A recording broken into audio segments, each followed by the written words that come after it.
T'as la mémoire qui flanche, tu te souviens plus très bien de nos états généraux, il ne reste plus rien. Selon vous, pourquoi elle a démantelé le CNRS en 8 entités différentes ?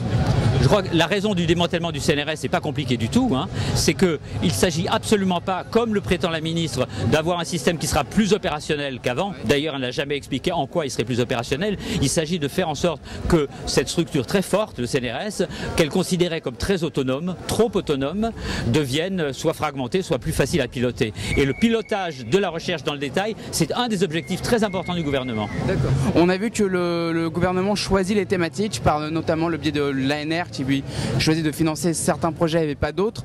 En quoi ce fait de choisir des thématiques nuit à la recherche? Est-ce que vous avez des exemples concrets de choses qui pourront de disciplines qui vont être négligées et qui sont importantes pour la société? Alors le fait que le gouvernement choisisse des thématiques est un problème dans la mesure où cette façon de procéder revient à étrangler la recherche fondamentale. Or toutes les recherches, toutes les découvertes importantes qui ont été faites depuis toujours, qui ont fait vraiment des ruptures, n'ont jamais été programmées par aucun pouvoir, ni politique ni économique. Hein. Quand Einstein a découvert E égale MC2, c'était pas parce qu'on lui avait dit tu vas trouver ça. Quand la pénicilline a été inventée, personne n'avait programmé ça. Donc toutes les découvertes fondamentales, en général, correspondent à simplement la façon dont la recherche est capable d'avancer toute seule, et il faut la laisser avancer toute seule. Si le gouvernement veut prendre la main des chercheurs et leur dire où ils doivent chercher, alors très rapidement ça va s'arrêter.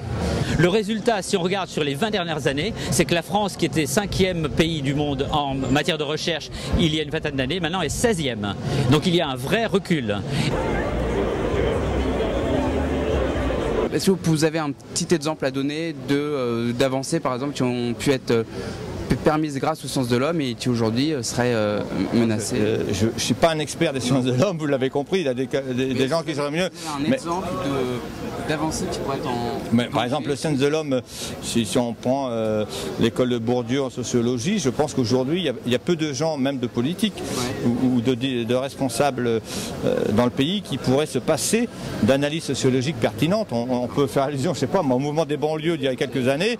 Comment vous voulez appréhender ce type de phénomène de société important sans des études de sociologie sérieuses et indépendantes? Donc, ce que permettait le CNRS. Dans votre quotidien, comment ça se manifeste, cette réduction du budget?